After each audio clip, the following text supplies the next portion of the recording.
Jangan sampai nih, ada pembeli yang nanti mau beli gitu ya, tapi ternyata begitu dia udah check out, barangnya di-reject, ordernya di-reject. Alasannya apa? Barangnya stoknya habis, nggak ke-update ternyata, lupa update di dashboard-nya. Nah, itu akan sangat disayangkan. Ya, jadi itu maksudnya, gimana kita menginformasikan barang itu ada atau nggak ada dengan tepat. Itu penting banget. Ya, oke, kita coba lanjut. Seller identity. Nah, ini apa maksudnya nih ya? Ini saya kasih contoh lah. Saya yakin pasti teman-teman di sini banyak ketika mencari barang ya, atau mencari kebutuhan di marketplace, itu salah satu pertimbangannya dari sellernya official atau enggak. Ya, seller dari siapa? Itu pasti akan banyak dicari. Ya, apakah seller distributor kah? Atau dari official store kah? Ya kan? Atau dari gold merchant misalnya gitu. Itu pasti akan jadi pertimbangan. Ya, karena ini akan menjadi apa ya? Patokan seberapa trusted toko itu. Ya, itu yang ketiga ya. Nah, keempat tadi disebutkan berkali-kali ya sama teman-teman ya, store rating juga. Ya, store rating. Nah, ini juga bisa dibilang faktor yang sangat mempengaruhi nih. Ya. Terus kalau misalkan pertanyaannya, emang store rating tuh kayak gimana sih bentukannya tuh apa itu store rating gitu kan? Nah, jadi kalau misalkan store rating itu saya kasih coba ilustrasinya ya. Ilustrasi simple ya gitu. Nah, let's say misalkan ada dua toko nih ya. Kiri sama kanan nih, dua screenshot, dua storefront, dua toko online yang berbeda ya. Nah, kalau dari sini apa nih yang teman-teman bisa pelajari perbedaannya ya? Mungkin bisa lihat nih yang di sebelah kiri ya, dia punya banner, dia punya gambar logo ya kan. Itu proper menggambarkan dia jualannya apa ya kan, menggambarkan dia produknya apa unggulannya ya. Kelihatan identitasnya ya. Yang di sebelah kanan dengan banner yang mungkin seadanya ya kan, atau logo yang mungkin seadanya, orang ketika lihat pun juga jadi bertanya, ini jualan apa ya? Memang sih kalau di scroll kelihatan nanti barangnya, tapi first impression ya, pertama kali orang melihat jadi ragu, jadi timbul tanda tanya ya. Nah, coba kita lihat yang informasi lainnya yang kita bisa pelajari ya di sini ya. Dilihat di sebelah kanan dari layar itu ada statistik ya, ada kolom statistik. Yang sebelah kiri statistiknya udah banyak, historical penjualannya, store rating, produk ratingnya udah banyak ya, udah bintang 5, hampir bintang 5. Sedangkan yang tadi yang di sebelah kanan itu masih blank, masih sedikit bahkan ya. Nah, ini kalau misalnya teman-teman ketika misalkan contoh let's say misalkan teman-teman lagi mencari sebuah HP gitu ya, lagi mau beli HP atau mau beli laptop atau mau beli apapun itu, pasti kan teman-teman suka compare ya, comparison ya. Pasti cari beberapa toko tuh ya kan. Toko A, toko B, toko C misalnya ya. Lihat barang yang sama dengan beda seller. Nah, kalau dengan kondisi begini, coba teman-teman pasti lebih pilih toko yang mana kira-kira? Pastinya kebanyakan akan pilih toko yang punya rating yang bagus, informasi yang jelas, yang clear, ya, informasi yang memang proper, sehingga kita melihat, oh ini seller beneran nih, trusted, terpercaya, ya, terpercaya. Cuman berikutnya, apakah itu memang menjadi apa ya, tolak ukur sebenarnya, ya kan? Ya, apakah itu menjadi tolak ukur? Pertanyaannya gitu kan, apakah itu menjadi yang utama? Nah, mungkin sebelum masuk ke situ, saya coba share dulu nih, ya, di awal tadi, store rating. Apa nih yang bikin store rating itu bagus? Ya, sebenarnya simple, sebenarnya banyak banget caranya, teman-teman. Mungkin ada sekitar 8 cara atau bahkan 10 cara ya, kalau teman-teman misalnya coba googling atau mungkin coba lihat buku mana, e-book mana gitu, itu banyak banget. Tapi mungkin di sini saya coba persingkat ya, menjadi 4 cara aja, bukan 4 cara sih, 4 yang mesti kita pikirkan, mesti kita pastikan ya, agar kita punya store rating yang memang terpercaya atau proper, ya. Pertama, dari produk quality-nya. Nah, tadi di awal sempat saya singgung ya soal produk quality. Itu maksudnya apa sih, ya kan? Produk quality ini simpelnya kalau tadi saya di awal ngomong bilangnya harganya nggak mesti murah karena kembali lagi ke segmennya, ya. Misalnya kalau teman-teman contoh teman-teman jual HP ya, terus jualnya HP iPhone, Apple iPhone gitu ya. Misalnya harga normalnya mestinya harganya let's say 20 juta harga normalnya. Tapi teman-teman jual 10 juta. Wah, itu pasti jadi pertanyaan. Oh, ini barang bajakan nih. Ya. Nah, itu. Poinnya dari poin yang produk quality ini, gimana kita bisa menjual barang atau jasa sesuai dengan kelasnya. Ya. Kalau memang teman-teman segmennya kelasnya memang kelas premium, ya, memang kelasnya kualitas bagus, ya itu ditonjolkan, jangan main harga. Ya, jangan main perang harga. Tapi battle di sisi lain, misalkan dari segi servisnya bagaimana, ya kan, atau dari after sales-nya bagaimana, gitu kan, atau misalnya dari kualitasnya bagaimana, itu yang ditonjolin teman-teman, ya. Tapi kalau teman-teman segmennya mengincar yang memang yang penting harga murah aja, ya motonya gitu ya, yang penting murah dia bisa pakai, nah itu teman-teman benar, perang di harga, ya. Nah itu simple ya, gimana kita bisa menginfokan, menyesuaikan kita punya value itu sesuai dengan yang dibayarkan sama si konsumen atau si customer. Itu pertama, ya. Nah, yang kedua, excellence experience, ya. Ini apalagi nih excellence experience gitu ya. Nah, ini gini, simple ya. Ketika misalkan ada pembeli ya, ada pembeli yang masuk ke toko yang teman-teman di marketplace gitu ya, atau misalkan ada yang mau coba lihat-lihat ya kan. Dari sejak lihat-lihat, dia browsing, dia klik-klik sana sini, dia baca-baca, dia tertarik ya kan. Tertarik dia coba chatting, "Gan, ini ready nggak? Gan, ini gimana? Gan, ini gimana?" gitu ya misalnya. Dia chat, dia setuju, dia klik buy ya kan, lakukan pembelian, check out. Setelah itu teman-teman proses barangnya, di packing ya kan, pick and pack, lalu kirim ke kurir, barang diterima oleh si pembeli tadi, lalu pembeli menerima barang, status diubah, lalu uang settlement kepada teman-teman sebagai seller. Nah, itu rangkaian proses yang akan sangat mempengaruhi experience dari si pembeli tadi. Dari sejak dia bertanya, ya kan, dari sejak dia bukan bukan bahkan bukan dari bertanya, bahkan dari dia melihat informasi yang teman-teman sajikan, ya. Dari informasi yang disajikan, dari dia bertanya, responnya bagaimana, dari sejak pengiriman, gimana packingnya, seberapa cepat kirimnya, ya kan. Terus setelah dia udah kirim, gimana kualitas barangnya. Nah, itu sangat mempengaruhi experience itu, ya. Jadi satu kesatuan, nggak bisa dipisahkan. Nah, ini akan juga berimpact kepada tadi store rating.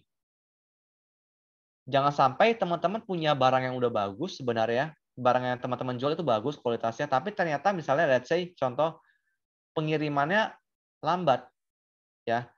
Terus misalnya teman-teman balas chatnya lama banget, 3 hari baru balas chat. Wah, itu udah keburu kabur kali itu ya, si konsumennya. Nah itu. Jadi gimana tuh dipastikan experience-nya, end to end-nya, prosesnya, ya. Nah, ketiga, konten relevansi. Ya, ini maksudnya apa? Nah, ini saya kasih ilustrasi gampang ya contohnya. Misalnya teman-teman jual baju wanita, jual dress misalnya ya, jual dress ya. Nah, terus ada juga seller lain yang menjual misalkan contohnya apa ya? Misalnya tang ampere lah. Tang ampere itu maksudnya alat ukur listrik ya, buat dikelistrikan barang teknikal ya. Saya kasih contoh gitu aja. Ada yang jual tang ampere, ada yang jual baju wanita dress. Nah, meskipun mereka sama-sama jual di marketplace, tapi cara mereka menyampaikan informasi itu bakal berbeda. Kenapa beda? Kalau kita ngomong soal fashion, apalagi baju wanita ya, itu akan sangat berpengaruh di mana dari segi kualitas fotonya. Gimana cara menyajikan foto yang menunjukkan ini dressnya memang bagus nih, dipakai cocok, ya. Nah, itulah kenapa kalau teman-teman lihat banget gitu ya di contoh di sosial media, kenapa Instagram banyak banget para influencer model-model yang pakai fashion terkini. Karena itu cara yang paling bagus untuk menggambarkan, mengilustrasikan bahwa baju yang mereka jual itu memang bagus. Itu cara menggambarkannya. Jadi biar mereka yakin, oh bajunya bagus ya, oh sepatunya bagus ya, melalui foto cocoknya. Nah, tapi kalau tadi kita ngomong yang seller satu lagi ya, yang jualan tang ampere, itu nggak butuh foto. Maksud aku nggak butuh foto itu dalam arti nggak ada foto ya, bukan begitu. Tapi bukan foto yang utama dilihat. Tapi dia lebih butuh melihat spesifikasinya apa. Speknya gimana, kekuatannya berapa listrik yang dibutuhkan, seberapa akurat persentasenya. Nah, itu yang dibutuhkan. Karena tipikal orang-orang di barang ini, yang tadi tang ampere ya saya sebutkan di awal, tang ampere, itu lebih butuh speknya jelas. Bukan hanya butuh gambar. Nah, itu beda. Jadi, mesti dicek teman-teman punya barangnya kategorinya apa. Nah, itu gimana kebiasaan orang ketika melihat barang tersebut. Apakah berdasarkan gambar, video, atau berdasarkan memang spesifikasi atau apapun itu. Ya, itu mesti dipastikan. Nah, itu yang ketiga. Nah, keempat, join promotion atau event, ya. Nah, ini juga penting, ya.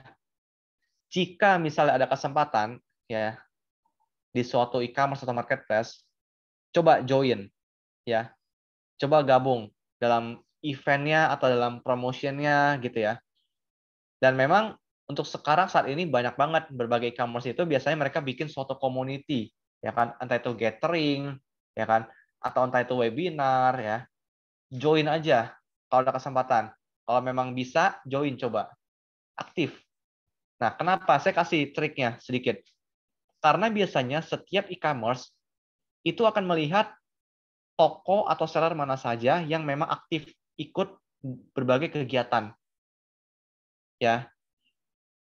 Kenapa? Karena kalau memang mereka melihat, oh toko ini aktif, toko ini memang sering ikut join. Nah, itu akan menjadi apa ya? Bisa dibilang prioritasnya mereka.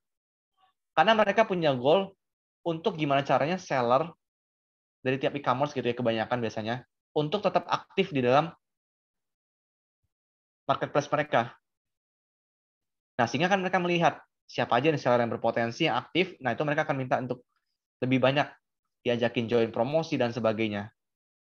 Ya. Nah, itu ini 4 yang utama ya. Dari kalau misalnya kita mau mempertimbangkan gimana kita naikin store rating. Ini saling terkait semuanya antara kita punya experience gimana, dari produknya kualitasnya bagaimana, konten yang kita sediakan bagaimana, sampai exposure-nya bagaimana. Exposure itu maksud tadi ya, join promosi atau event. Karena kalau kita punya barang bagus nih, tapi ternyata kita nggak sebarluaskan informasinya, itu juga percuma. Jadi yang tahu cuma kita doang. Kan sayang ya. Nah, pertanyaan tadi saya coba flashback ke belakang ya. Terus dengan adanya 4 langkah ini atau 4 metode ini ya, maksudnya 4 step ini, apakah memang kita hanya perlu fokus kepada store rating? Ya. Apakah kita cuma fokus ke store rating? Ya kan? Nah, kita bisa cek dari sini sebenarnya. Ya. Jadi mungkin kalau teman-teman yang di sini udah sering baca tentang dunia marketing ya, tentang dunia digital marketing atau dunia marketing gitu, pasti pernah melihat funnel atau grafik seperti ini. Ya, ini namanya grafik pipeline, ya, grafik funnel dari journey sebuah user. Jadi ketika user itu masuk, itu ada tahapannya. Sebenarnya ini banyak banget step-stepnya. Full-nya ada sekitar 8 step. Ada yang 8 dan 10 lah. Tiap ini beda-beda. Cuman di sini saya coba bikin yang memang umum atau paling penting kita lihat. Yang memang paling prioritas. Jadi saya persingkat jadi 4 step aja, 4 langkah. Ya. Nah, untuk jawab tadi, apakah storytelling itu memang hanya kita perhatikan atau ada yang lain? Kita lihat dulu di sini tahapan dari sebuah user. Dari awareness, dari consideration, purchase, repeat. Nah, ini artinya apa maksudnya? Ya, saya kasih contoh ilustrasinya ya.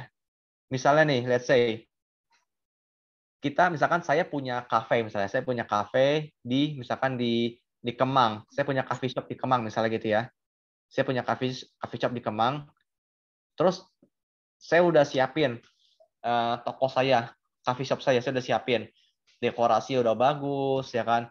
Terus saya punya apa barista juga udah yang paling bagus, udah terlatih banget lah ibaratnya gitu ya. Terus dalamnya juga enak, nyaman, dingin, AC dan sebagainya. Barangnya juga bagus, kualitas juga bagus gitu ya. Nah, tapi sayangnya saya nggak menginformasikan bahwa saya punya kafe di lokasi tersebut. Ya, jadi yang tahu ya cuma saya doang. Nah, itu artinya apa? Itu namanya proses awareness. Gimana kita mesti menginfokan tentang apa yang kita punya kepada orang yang belum tahu. Itu namanya awareness, teman-teman. Ya. Nah, ini penting banget. Karena seringkali kita kelupaan atau bahkan nggak kepikiran, kita harus juga menginfokan kepada orang yang memang belum tahu tentang kita. Makanya kenapa kalau di grafik tadi ya, grafik yang teman-teman lihat sekarang di layar, itu awareness paling gede. Ini barnya ya, paling gede garisnya. Karena itu artinya apa? Kita mesti sebanyak-banyaknya untuk memberikan informasi kepada orang yang belum tahu. Sebanyak-banyaknya. Ya. Nah, setelah kita kasih tahu ke orang, kita kasih misalkan kasih contoh misalkan kasih brosur atau misalkan kita pasang iklan di mana dan sebagai orang pada tahu gitu ya. Oh, di Kemang ada kafe, oh di Kemang ada kafe baru buka, oh dan sebagainya udah pada tahu ya.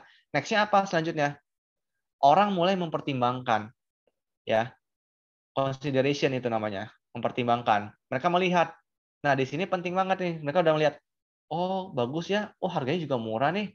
Boleh deh kapan-kapan ke sana deh. Gitu ya. Nah, itu artinya orang udah mulai pertimbangan tuh. Ya, dari berbagai yang tadi dilihat dari harga lah, dari kualitasnya lah, atau dari lokasi dan sebagainya. Nah, setelah dia udah yakin, dia misalkan dia mempertimbangkan, besok datang yuk ke sana. Oke, dia datang ke toko, ke kafe gitu ya, ke kafe punya saya tadi, kafe datang, dia lihat, oh bagus ya, dia ke tempat kasir, dia pesan satu. Nah, itu dia udah mulai purchase, dia udah mulai beli. Nah, makanya kenapa kalau di grafik itu purchase-nya kecil banget, ya tipis. Yang tadi awareness-nya gede ya, purchase-nya kecil, mungkin berkurang sepertiganya kali itu. Artinya apa?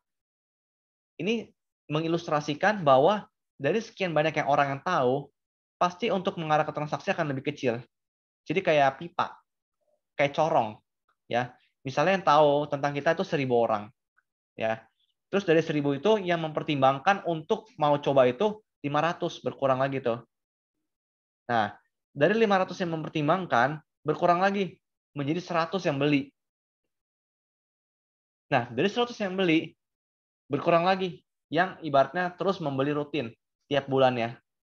Jadi 10, jadi 5, 20, atau berapapun itu. Nah, terus pertanyaannya, apakah kita nggak bisa bikin funnel itu rata, kayak balok gitu ya, rata. Full gitu ya. 1.000 di atas, 1.000 di bawah, semua rata. Itu saya bisa bilang tidak bisa. Ya, tidak bisa. Tapi memang kita bisa memperbagus konversinya. Jangan sampai contoh yang tahu 1.000, tapi ternyata yang mempertimbangkan cuma 10. Nah, itu artinya ada PR.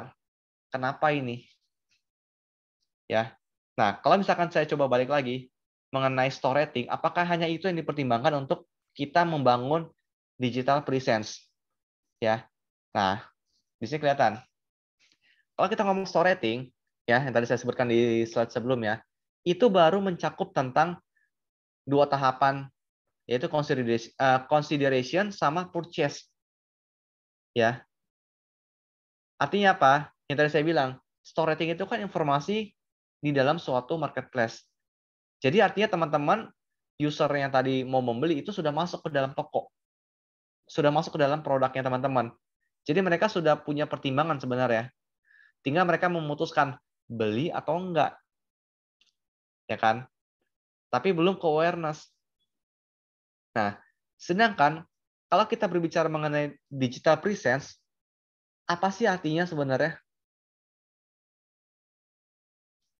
presence itu artinya kita dikenal, ya kan? Kita mudah ditemukan, ya. Bukan hanya sekedar store rating. Gimana cara kita ditemukan dengan mudah dan orang percaya dengan informasi tersebut. Makanya kenapa digital presence itu cakupannya 2 teratas. Ya, awareness sama consideration. Karena 2 ini adalah mencerminkan kita seberapa jauh bisa ngasih tahu orang dan kita bisa seberapa jauh meyakinkan orang untuk mau coba. Ya.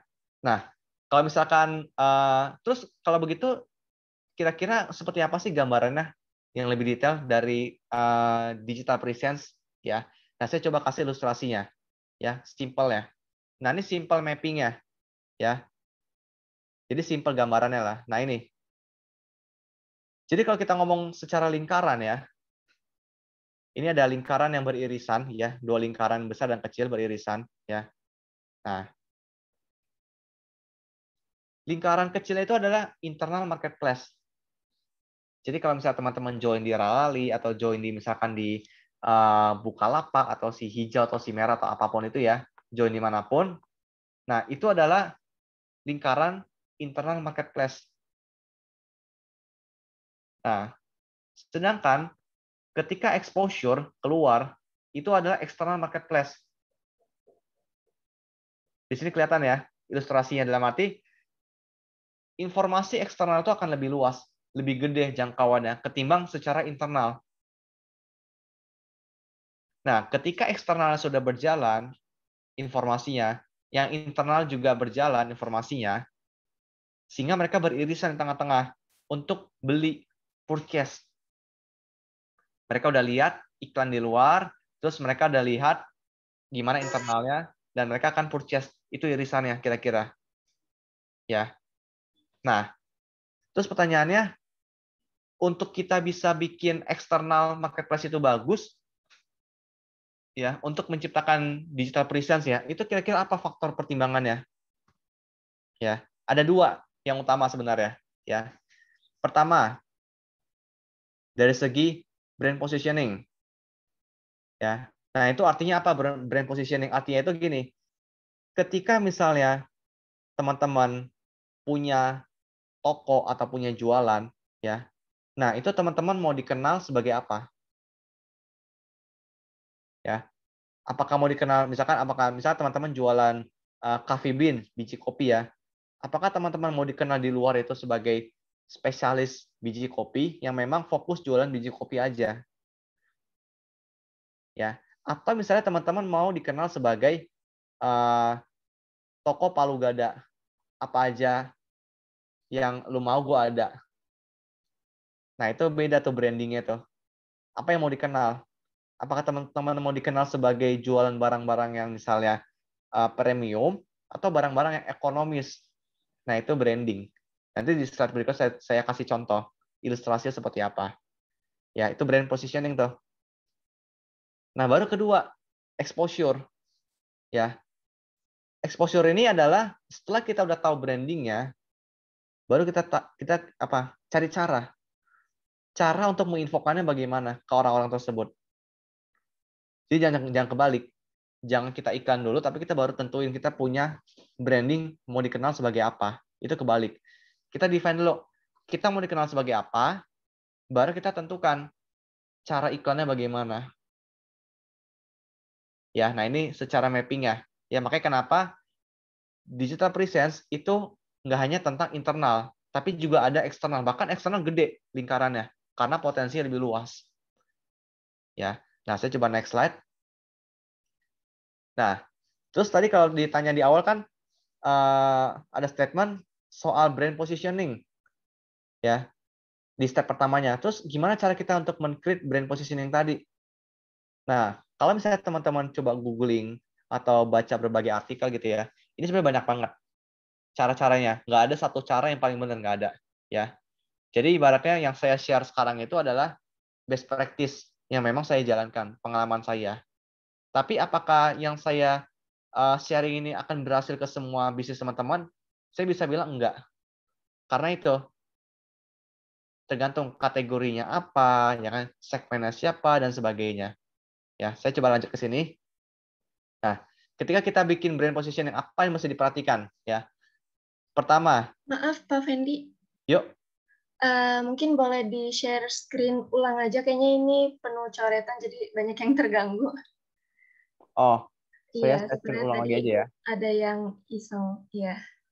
Oke, saya berarti ini dulu ya. Saya putusin dulu ya share screen-nya ya. Benar.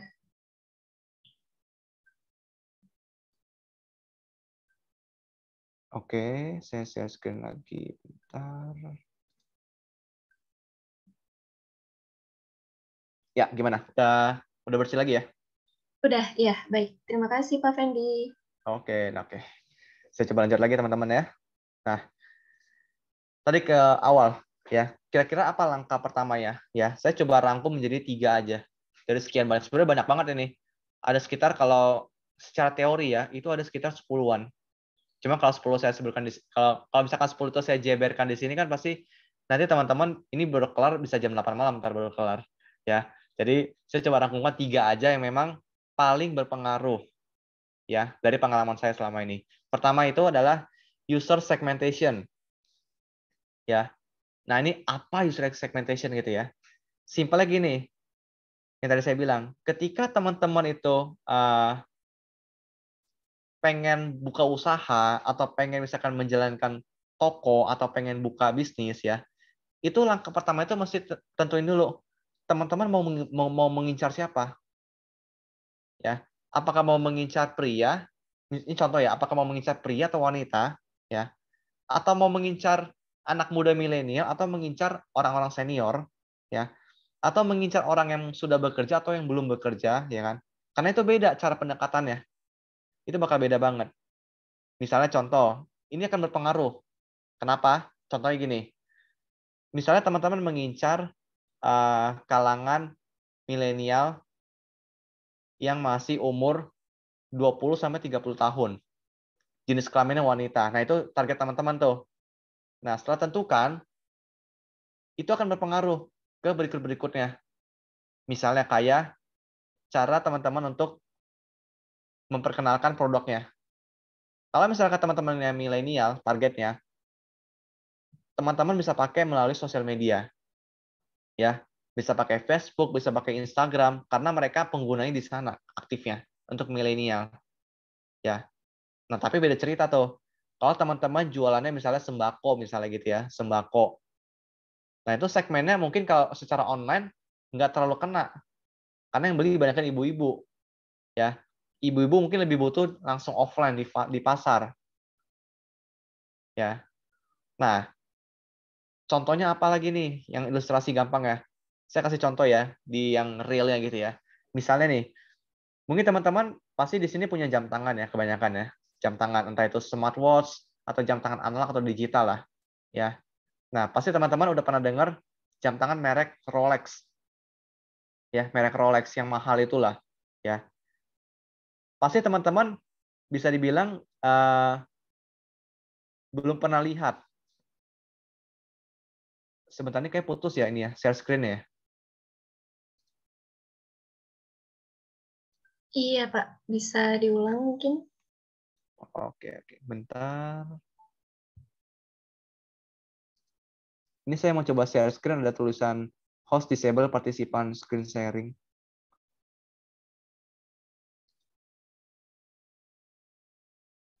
Sebentar ya Pak. Ya, nggak apa-apa. Oke, saya coba lanjut lagi ya sambil Oke, kita nunggu. sudah bisa Pak? Oh, udah bisa ya. Sebentar. Ya, kelihatan ya?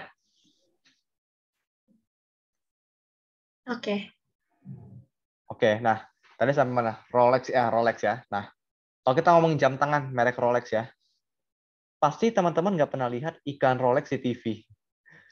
Ya, beli Rolex sekarang ya, atau iklan Rolex di majalah, maksudnya majalah umum ya, atau di koran-koran umum lah, kayak Kompas atau apa, itu pasti nggak pernah lihat. Ya, atau mungkin nggak pernah lihat iklan Rolex bagi-bagi brosur ya kan, kayak di Yamaha Honda gitu ya, bagi-bagi brosur di jalan gitu ya. Pasti nggak pernah lihat ya. Atau mungkin bahkan iklan melalui digital iklan di Facebook atau iklan di Instagram, itu juga bisa dipastikan kita nyaris tidak pernah lihat iklan Rolex di sosial media. Ya. Nah, kenapa begitu? Karena memang segmen mereka segmen premium, yang artinya apa? Orang-orang segmen premium itu cara pendekatannya beda. Mereka nggak akan memutuskan membeli berdasarkan lihat scroll di IG ya, atau lihat di TV, oh lucu nih, beli. Enggak. Berdasarkan engagement ya. Makanya kenapa mereka punya tim sales representatif yang datang langsung ke potensial customer, ke customer prioritas. Karena memang behavior mereka, cara mereka membeli itu beda. Beda lagi kalau kalangan tadi ya, milenial.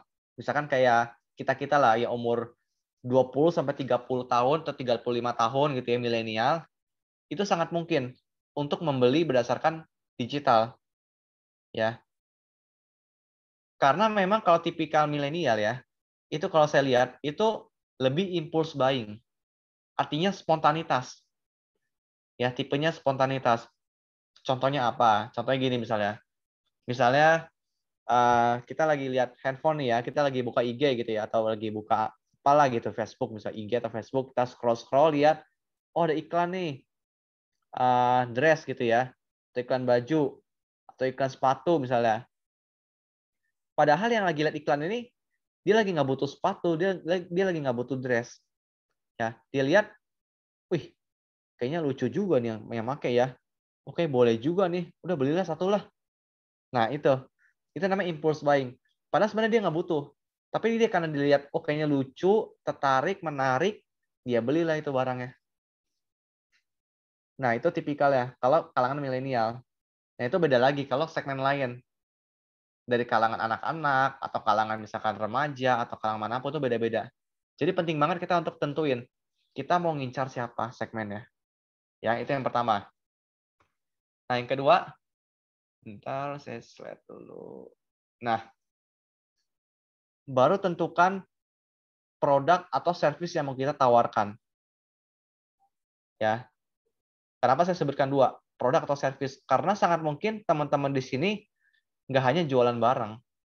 Ya saya nggak tahu sih, tapi sangat mungkin kan. Nggak hanya jualan barang. Misalnya teman-teman menjual jasa. Ya. Misalkan jasa potong rambut, atau mungkin jasa cleaning service, ya kan? Atau jasa misalkan jasa printing. Nah, itu termasuk jasa, service di sana. Dan menawarkan suatu services. Nah, baru tentukan barangnya. Apa nih barang yang memang teman-teman kuasai atau barang-barang teman suka. Atau memang teman-teman tahu barangnya. Dari segmen yang tadi udah dituju apa. Nah, ini jangan kebalik. Kebanyakan biasanya teman-teman tentuin langsung barangnya apa yang mau dijual. Biasanya begitu. Tentuin barangnya dulu, baru ntar mikirin caranya gimana. Sebenarnya nggak salah juga, tapi memang better kita tentuin dulu segmennya siapa, baru barangnya apa. Nah, itu yang kedua ya, barangnya apa, tentukan. Baru ketiga, kita berbicara soal uniqueness. Nah, ini juga yang saya lihat selama ini biasanya ya, dari pengalaman biasanya, banyak yang terlewat poin ketiga ini. Ya, uniqueness. Nah, uniqueness ini simpelnya gini, saya kasih contoh misalnya sekarang di tren apa? Coffee shop misalnya ya, coffee shop misalnya. Nah, mungkin teman-teman di sini banyak banget yang dengar ya, ada berita di IG atau berita dimanapun, ada coffee shop lagi viral nih, ya kan? Ada tempat makan lagi viral nih, rame. Nah, kalau teman-teman lihat, perhatikan, kenapa sih kok mereka bisa viral? Karena mereka menawarkan sesuatu yang berbeda dari yang lain. Ya. Jadi itu gampang sekali diingat sama orang. Ada keunikannya yang nggak orang miliki. Misalnya contoh, ya kan? Misalkan di jalan di Menteng gitu ya. Jalan di Menteng udah banyak coffee shop tuh, ya. Udah ada mungkin 5 atau 10 coffee shop, ya. Tapi ternyata kok kita lihat cuma ada satu coffee shop yang ramai terus. Ya. Setelah dicek ternyata oh, wajar rame karena di sana coffee shop-nya mengizinkan mengizinkan pets atau hewan peliharaan untuk masuk. Entah itu kucing atau anjing misalnya gitu ya. Boleh masuk ke coffee shop situ. Kok bisa rame? Kenapa? Kok hewan peliharaan yang punya bisa pada mau masuk ke sana, ke coffee shop itu? Ditarik lagi ternyata, oh si pemiliknya memang tinggal daerah Menteng. Dan dia tahu, orang daerah Menteng banyak pelihara kucing atau anjing. Sehingga mereka, ketika mereka jalan-jalan bawa hewan peliharaannya gitu ya, jalan-jalan sore atau jalan-jalan pagi hari, mereka sekalian mampir dah tuh, nongkrong sama komunitasnya. Nah, artinya apa? Coffee shop itu menawarkan sesuatu yang unik yang memang nggak dimiliki sama coffee shop lain. Kalau coffee shop lain ketika ada hewan peliharaan mau masuk mungkin langsung dilarang. Pak, maaf nggak boleh masuk. Ya. Nah, kalau dia bolehkan dengan tentu dengan ketentuan yang ada. Nah, itu uniqueness. Ya.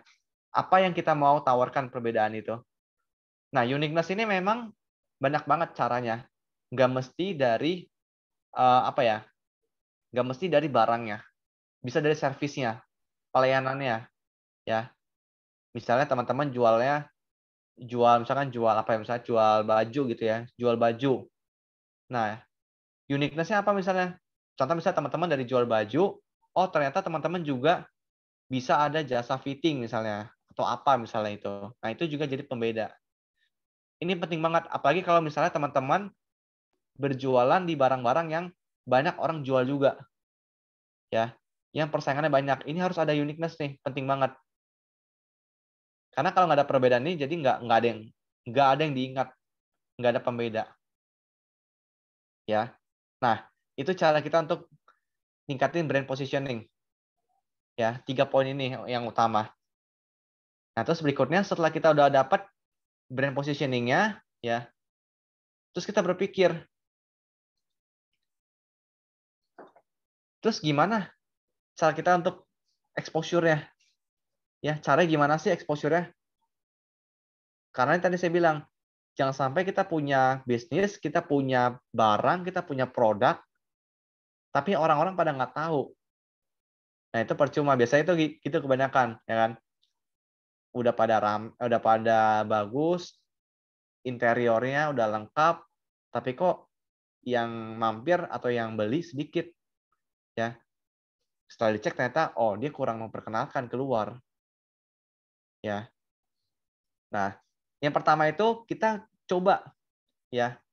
Di sini saya coba sharing melalui tools yang umum kita lihat, ya di pasaran. Yang memang teman-teman siapapun mungkin harusnya kebanyakan tahu, ya sehingga hopefully bisa dipakai, ya. Nah, pertama ini ada sosial media, ya. Sosial media ini juga ya dalam arti gini ya, siapa sih kita sekarang yang nggak punya sosmed, ya? At least pasti orang punya 2, ya, atau bahkan mungkin teman-teman punya 3, punya 4 gitu ya, atau minimal punya 1 deh, ya. Ada banyak banget tuh, ada Instagram, ada Facebook, ada YouTube, ada Snapchat, ya kan, Tumblr, ya kan, dan sebagainya lah. Nah itu banyak banget. Nah, terus gimana cara kita menentukan segmen yang cocok, ya, dari berbagai sosial media tadi? Pertama, pilih sosial media yang paling cocok berdasarkan segmentasinya teman-teman. Nah, ini tadi saya sempat di awal saya singgung tadi di awal ya. Contohnya ini. Kalau misalnya teman-teman jualan tadi jualannya fashion atau baju wanita gitu ya. Nah, pasti makanya kenapa kebanyakan contohnya di Instagram itu banyak banget para influencer atau para model yang pakai baju-baju terkini. Kenapa? Karena memang segmen dari pengguna Instagram itu kebanyakan memang kalangan milenial dan wanita. Ya, itu segmen Instagram. Beda lagi kalau di YouTube, ya kan? Kalau di YouTube itu tipikal memang orang-orang yang lebih butuh sesuatu yang sifatnya demo. Maksudnya bukan demo di jalan ya, maksudnya demo itu dipraktikkan secara langsung, experience-nya bagaimana. Yang butuh melihat secara visual dan audio. Nah, itu melalui YouTube. Misalkan barang-barang seperti yang butuh unboxing, ya kan? Atau barang-barang yang sifatnya mungkin barang-barang teknikal yang memang butuh pengalamannya bagaimana, ya kan? Ya. Atau misalnya beberapa item atau beberapa produk cocoknya di Facebook. Karena Facebook lebih bisa ada kita menampilkan informasi yang berbeda, lebih lengkap. Ya, apa sih barangnya, spesifikasi bagaimana, dan sebagainya. Nah, ini kita harus lihat barang kita tadi itu dengan segmen yang tadi kita udah define di awal tadi ya. Misalnya teman-teman ngincarnya siapa, nah itu mana yang cocok dari sosial media yang ada. Nah, itu yang pertama. Nah, yang kedua, kita mesti konsisten ya sama engage terhadap user-user kita atau terhadap pengguna atau calon pengguna kita. Nah, artinya apa nih? Konsisten. Gini, simpelnya gini, ketika misalnya teman-teman udah punya Instagram tentang toko online teman-teman gitu ya, itu diusahakan untuk selalu update rutin. Ada polanya, ya. Nggak mesti sehari sampai 5 kali, nggak mesti. Sehari sekali kah, sehari 2 kali kah, ya kan? Atau sehari 4 kali kah, itu harus rutin. Ada polanya, ya. Nah, kenapa? Kenapa harus rutin? Karena kalau kita ngomong secara digital, ya, artinya apa? Di belakang itu ada namanya algoritma, ya, ada namanya algoritma. Nah, beberapa algoritma itu membaca entah itu pakai Google yang algoritma atau pakai yang berbagai search engine lainnya, tapi poin utama sekarang itu adalah gimana pemilik konten itu senantiasa mengupdate informasi yang ada, konsisten mengupdate informasi yang ada. Karena ketika si pemilik itu update-nya rutin, update kontennya selalu up to date, dia bisa tangkap bahwa pemilik bisnis ini adalah pemilik yang proper, yang memang terpercaya, yang memang serius. Nah, sehingga Google atau siapapun itu akan lebih mudah optimasi keyword atau barangnya teman-teman di dunia digital. Itu relevansinya, ya. Nah, makanya juga kenapa sekarang berbagai marketplace ya, khususnya ada beberapa marketplace yang udah mulai kasih link untuk attach di mana sih Facebook-nya, apa sih link ininya, apa sih link itunya gitu ya. Karena itu tujuannya untuk relevansi. Relevansi antar search engine. Semakin banyak tools yang kita pakai yang relevan, itu Google akan melihat bahwa toko ini atau bisnis ini adalah bisnis yang memang proper. Nah, ini penting banget ya. Nah, itu konsistensi ya. Terus yang kedua, engage your user. Nah, ini artinya apa nih?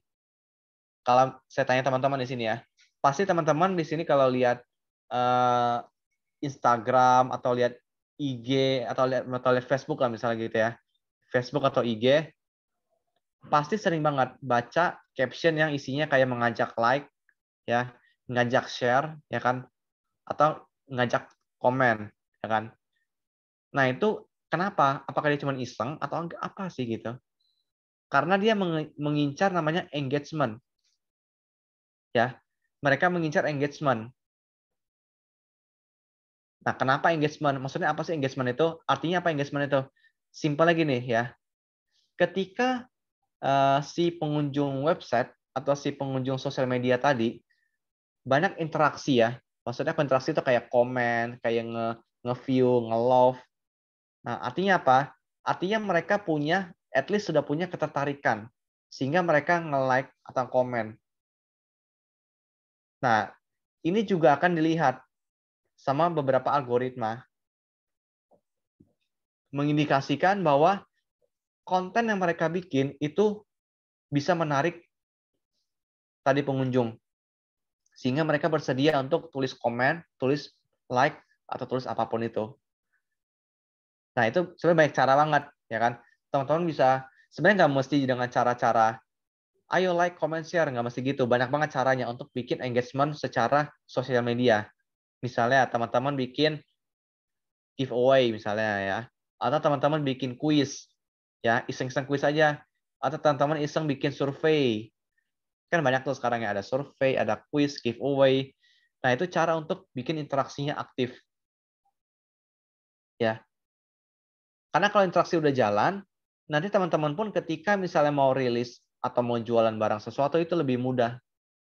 Mereka lebih mudah untuk mengetahui apa sih informasinya, karena mereka sudah kenal, oh ini yang sering gue lihat nih, oh ini sering gue ikutin nih, gitu.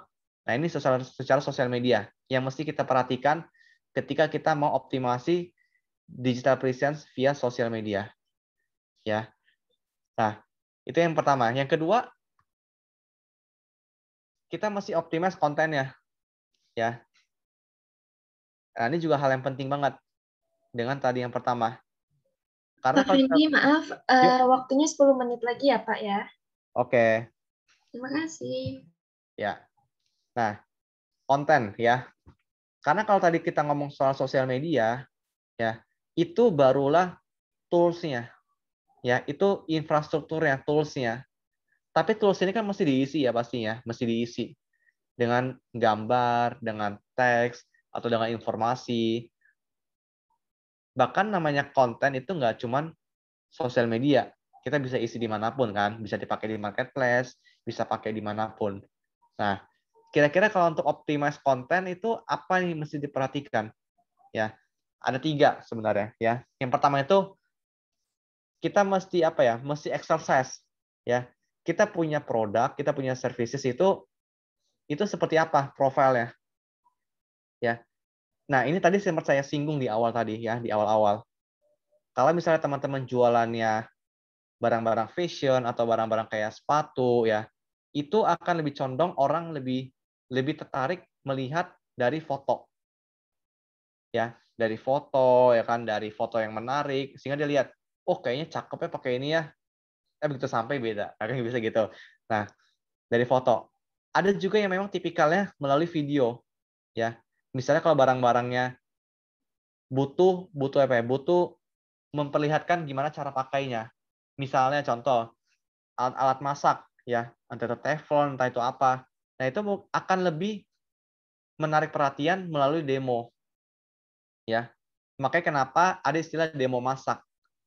Karena beberapa barang untuk masak, untuk kitchen, itu memang harus ditunjukkan demonya seperti apa.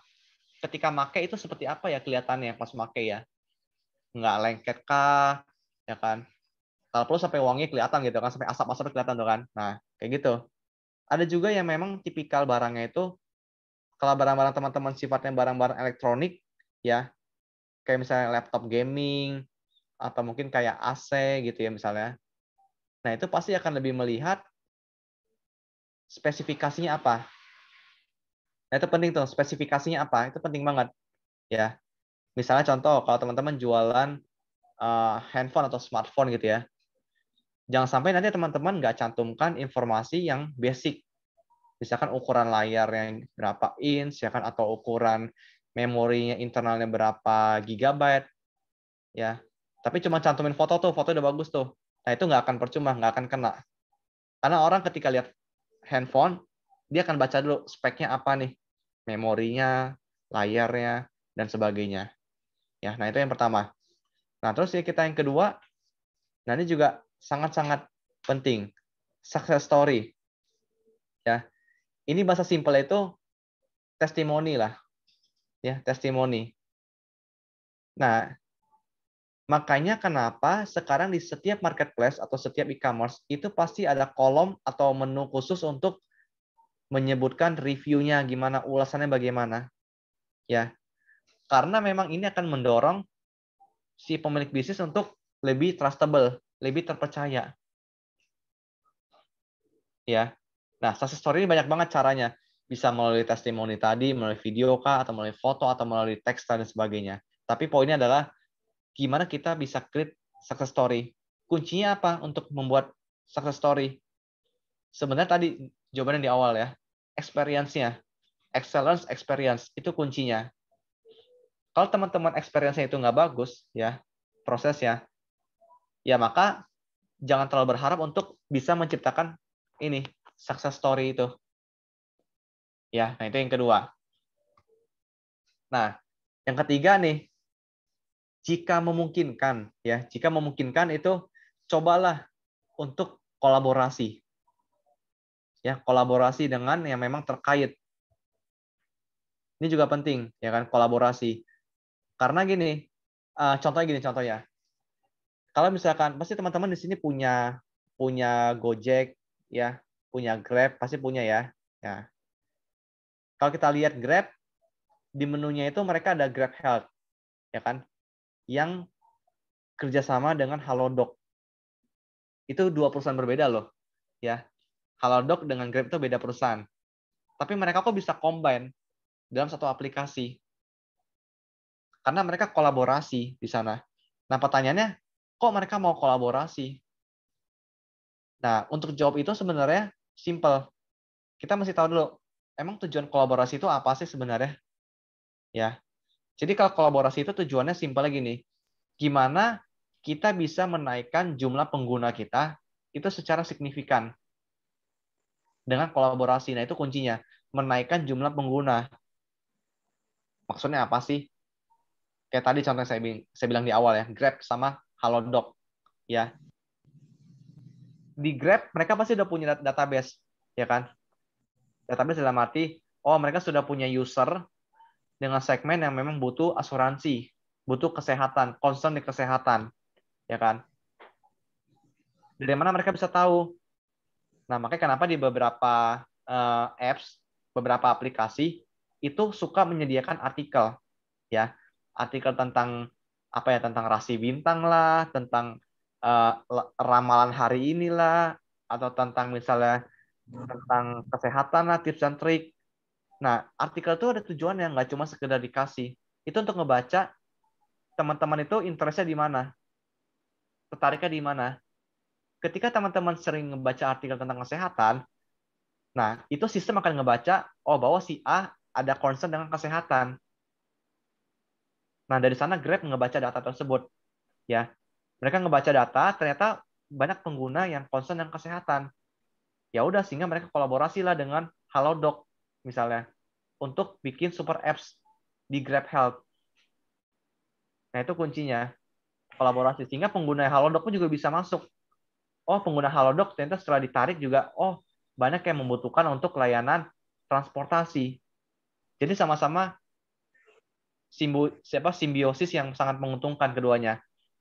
Di penggunanya Halodoc ada butuh transportasi, ya kan? Di pengguna Grab juga ada yang butuh concern kesehatan, sehingga dipertemukan lah. Sehingga jumlah usernya dua-duanya sama berkembang. Nah, itu mungkin korporasi besar ya. Tapi kalau teman-teman misalnya gimana? Yang simpelnya aja. Misalnya teman-teman punya coffee shop, contohnya gitu ya. Coffee shop lagi lah, gampang ya. Teman-teman jago nih, bikin kopi. Ya, bikin kopi nih, teman-teman jago. Tapi setelah dilihat-lihat, oh kayaknya kalau weekend butuh ada entertain nih, ya. Oh udah deh, gue ngundang deh teman gue, lokal band gitu ya. Dia udah punya banyak fans. Mau nggak lu manggung? Kita collab bareng ya, lu manggung di tempat gue. Nanti kita sharing profit. Nah itu contohnya kolaborasi. Teman-teman dapat traffic tambahan, dapat entertain, ya kan? Sehingga menarik pengunjung baru masuk, ya kan?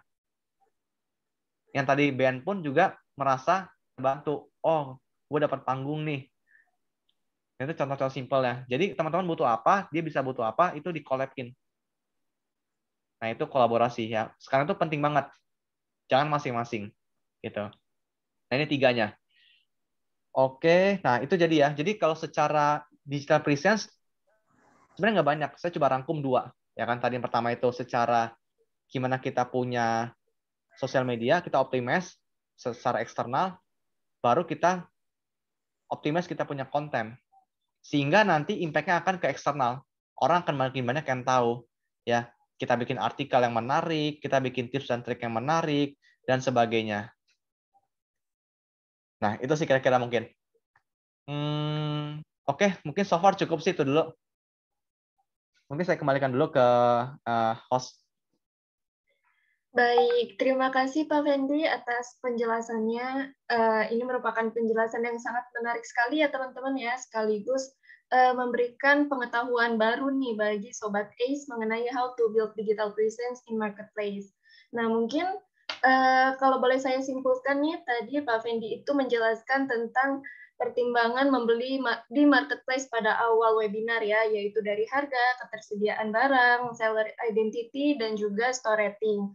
Terus juga tadi Pak Fendi sudah menjelaskan apa itu store rating dan juga caranya untuk membangun store rating seperti dari produk quality-nya, gimana cara menjual barang sesuai dengan kategori, terus juga ada excellent experience-nya yaitu pada saat proses pembelian, bagaimana respon penjualnya, dan juga proses pengirimannya. Terus juga ada konten relevansinya, dan yang terakhir adalah join promotion atau event. Lalu selanjutnya tadi juga Pak Fendi sudah menjelaskan nih funnel dari user journey, yaitu ada 4 tahap, ada awareness, yaitu bagaimana kita bisa memberitahu orang-orang tentang produk kita, terus juga ada consideration, bagaimana agar orang-orang mau mempertimbangkan produk kita, terus purchase sampai ke repeat. Nah, tadi juga disebutkan nih, store rating itu mencakup pada tahap consideration dan juga purchase. Sedangkan digital presence ini mencakup pada awareness dan juga consideration.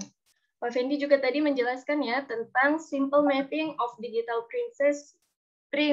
presence yang menjelaskan tentang irisan antara eksternal dan internal promotion, serta cara membuat brand position dimulai dari user segmentation, menentukan produk atau services, dan juga menentukan uniqueness.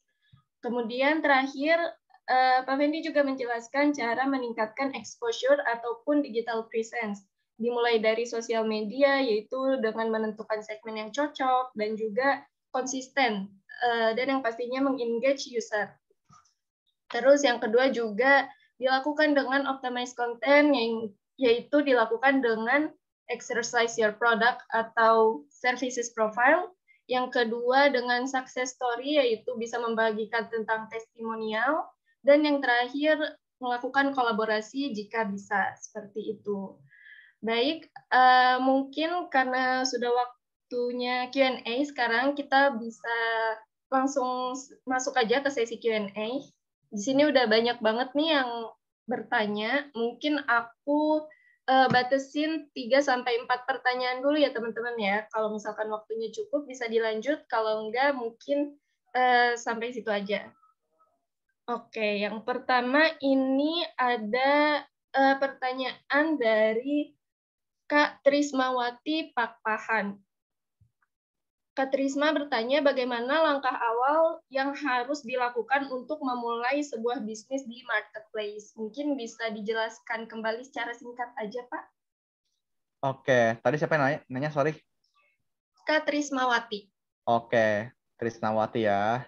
Oke, nah kalau dibilang langkah awal di sebuah marketplace, sebenarnya tadi ada slide ya. Saya coba back ke slide ya, rangkumannya. Sebentar. Nah, ini. Ya.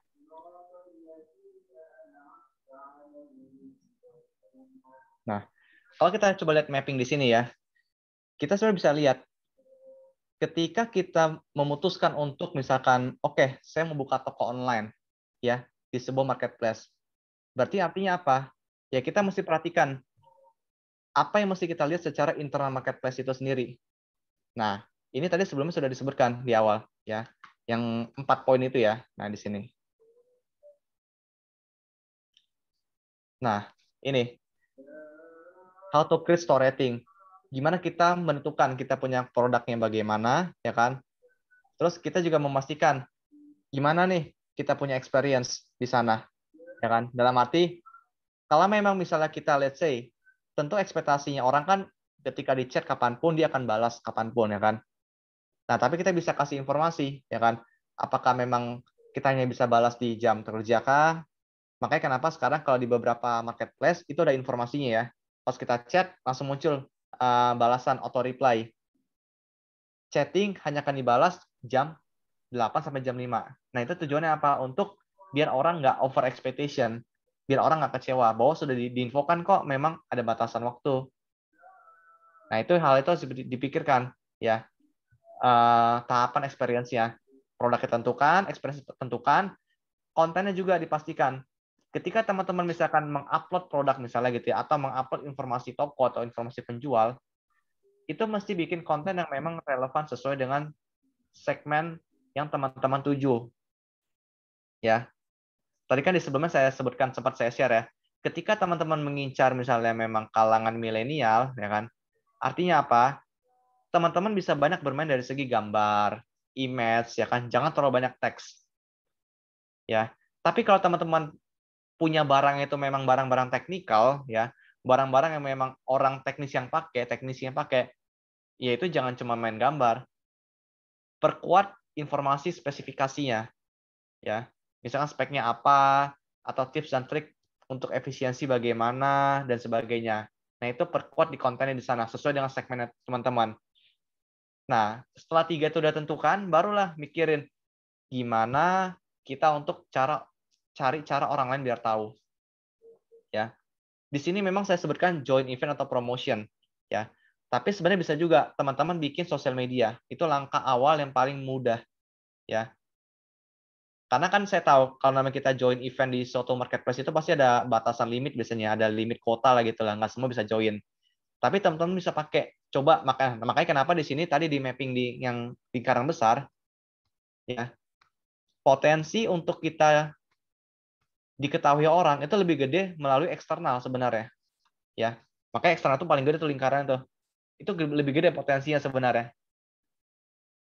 Makanya kenapa tadi saya sebutkan pakai sosial media dan pakai konten yang relevan untuk kita bisa grab market-market di luar itu.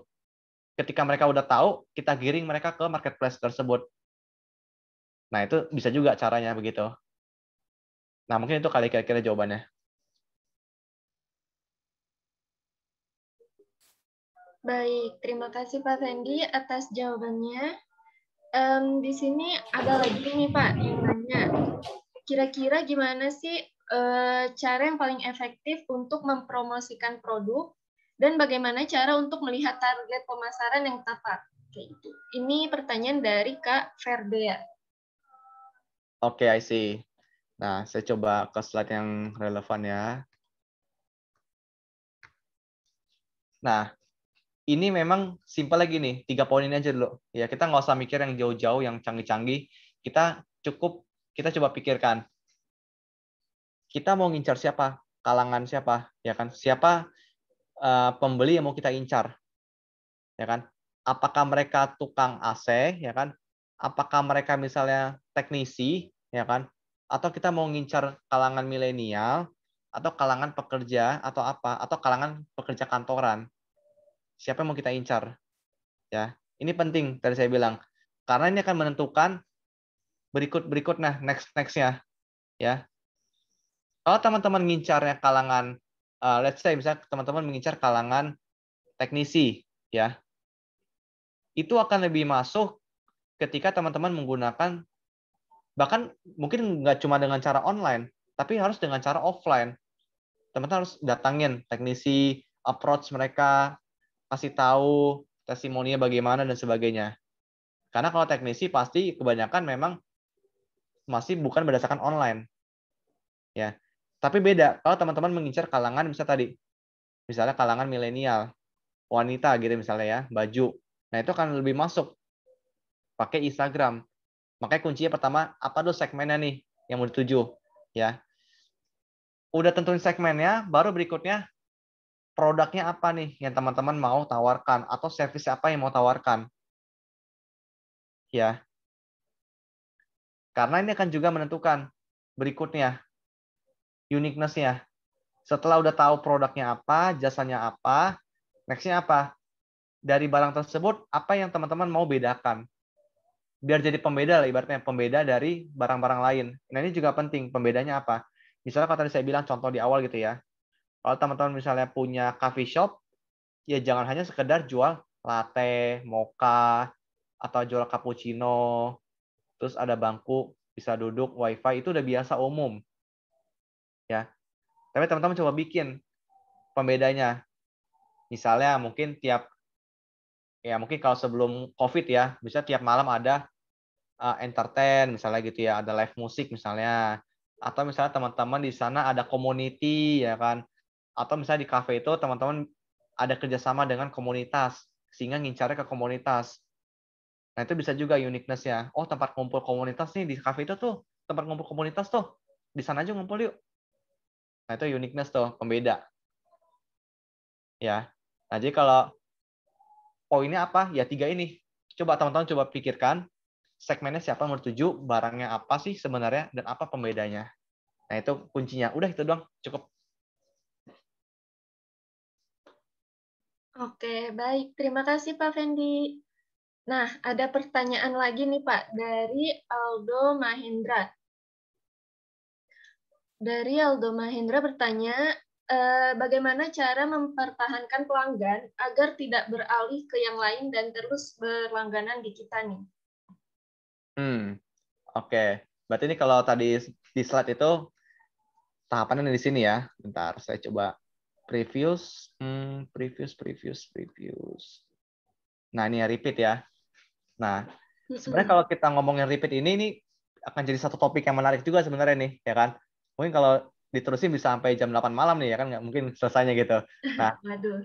tapi gini poinnya, saya coba persingkat. Jadi kalau gimana cara kita mempertahankan customer agar tetap bisa stay sama kita, ya? Gini, customer yang kita tuju itu sebenarnya mereka mencari apa? Ya, apa yang mereka cari sebenarnya? Apakah mereka mencari harga yang memang murah? Apakah mereka mencari barang yang memang kualitasnya terbaik, ya kan? Atau mereka mencari memang barang yang fashionable atau apa? Nah, kita mesti tahu dulu. Nah, that's why makanya tadi di awal saya sebutkan, kita mesti tahu dulu user segmentasinya siapa. Karena kalau kita nggak tahu usernya siapa, kita nggak bisa tahu mereka itu butuhnya seperti apa barangnya. Ya, mereka butuhnya keinginan seperti apa. Nah, karena gini, orang akan kembali lagi ketika mereka kebutuhannya terpenuhi. Ya, contohnya ya, saya kasih ilustrasi contohnya. Kita tentu udah familiar ya menggunakan Gojek atau Grab, ya. Ada GoRide, ya kan, ada GoCar, ada GoFood, ya kan. Dan saya mungkin bisa bilang teman-teman di sini udah banyak yang kalau jajan ya udahlah pesan GoFood aja deh, ya. Padahal kalau teman-teman coba cek ya, harga di GoFood sama harga di tempat langsung beli langsung itu bisa lebih murah beli langsung. Ya, bisa lebih murah beli langsung. Tapi teman-teman bersedia bayar lebih mahal pakai GoFood. Kenapa? Karena teman-teman mikir, aduh, gue lagi sibuk nih, kerjaan banyak, udahlah, nggak apa-apa lah. Toh dia juga bantuin gue. Nah, itu kebutuhannya itu terpenuhi. Ya, mereka menjawab dengan cara tersebut. Ibaratnya ada fee, tapi ya lu nggak usah pergi, biar kita yang pesan aja. Nah, itu kata kuncinya. Apa kebutuhannya? Itu mesti cari tahu dulu. Segmennya apa kebutuhannya. Baru tentukan yang mau kita tawarkan. Bisa uniqueness, bisa tadi. Nah, itu sih poin utamanya. Baik, terima kasih banyak Pak Fendi Chang. Mungkin karena kita sudah mencapai batas waktu, teman-teman, untuk sesi Q&A saya akhiri sampai sini. Semoga pertanyaannya sudah dapat terjawab. Mungkin kalau misalkan teman-teman masih ada yang ingin bertanya, bisa ditanyakan di grup, atau mungkin Pak Fendi bisa informasikan kontak mungkin? Boleh nanti coba saya share ke ini kali ke host dulu ya. Ya benar. Nanti di-share ke host dulu ya. Oke. Terima kasih teman-teman. Mungkin aku balikan dulu ke MC hari ini ya. Mega.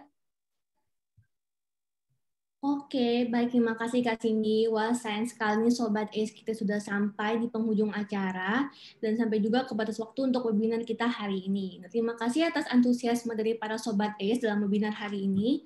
Semoga semua pertanyaan yang ditanyakan tadi dapat terjawab dan materi yang telah disampaikan sebelumnya oleh Pak Fendi dapat dipahami dengan baik ya. Nah, dari pemaparan materi yang telah disampaikan oleh Pak Fendi, bisa banget nih langsung teman-teman aplikasikan ke bisnis kalian. Nah, kalian bisa banget mulai bisnis dengan cara mengikuti program Reseller ACE. Program Reseller ini memberikan kalian peluang usaha dengan menjual berbagai jenis produk, mulai dari alat kesehatan, alat elektronik, home decor, makanan, dan juga berbagai kategori lainnya. Nah, peluang bisnis reseller ini sangat menjanjikan karena tidak perlu modal yang besar dan mampu memberikan margin keuntungan yang besar pula. Nah, bagi teman-teman yang tertarik untuk menjadi reseller, gampang banget caranya. Yang pertama, kalian bisa download aplikasi Asia Commerce yang tersedia di App Store maupun Play Store. Nah, yang kedua, buat akun di aplikasinya. Yang ketiga, lakukan verifikasi yang dikirim melalui email. Yang keempat, ini adalah step paling penting nih, kalian harus upload KTP pada profil akun kalian agar nanti akun kalian bisa terverifikasi. Dikarenakan kalau kalian nggak upload KTP, kalian nggak bisa jadi reseller di ACE. Terus dengan perangkat tadi, kan bisa jadi reseller dan bisa bebas memilih produk yang kalian inginkan. Nah, sebelum kita tutup webinar kita pada siang hari ini, yuk kita ambil foto bersama dulu. Buat Sobat ACE bisa di on cam kameranya, dan jangan lupa berikan senyuman terbaik kalian.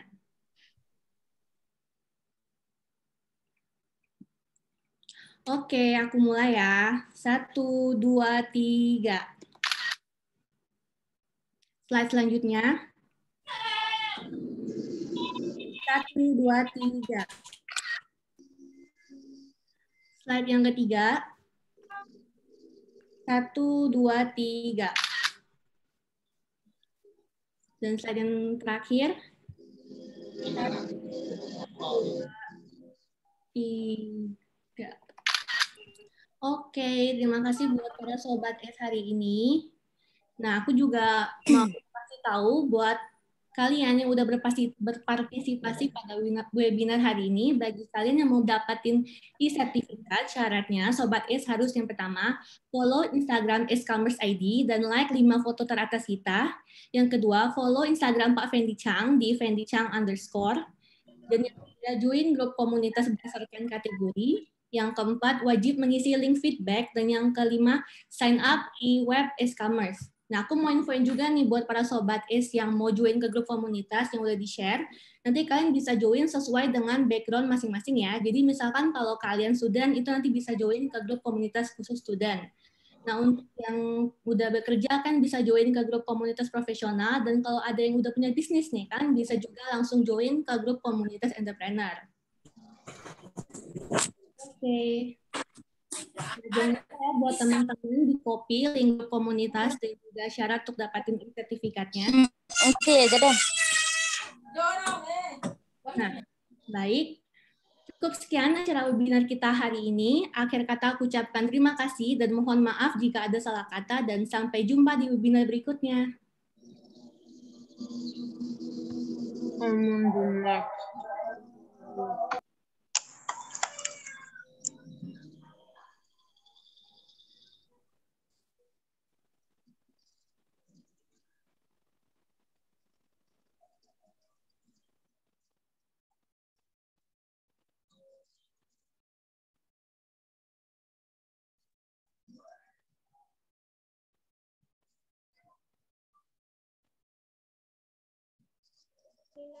Halo. Assalamualaikum.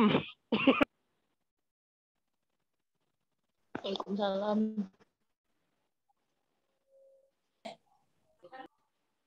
Gebut-gebut banget.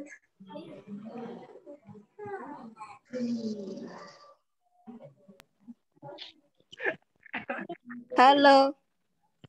Halo guys. Kok TikTok? Jatuh azab.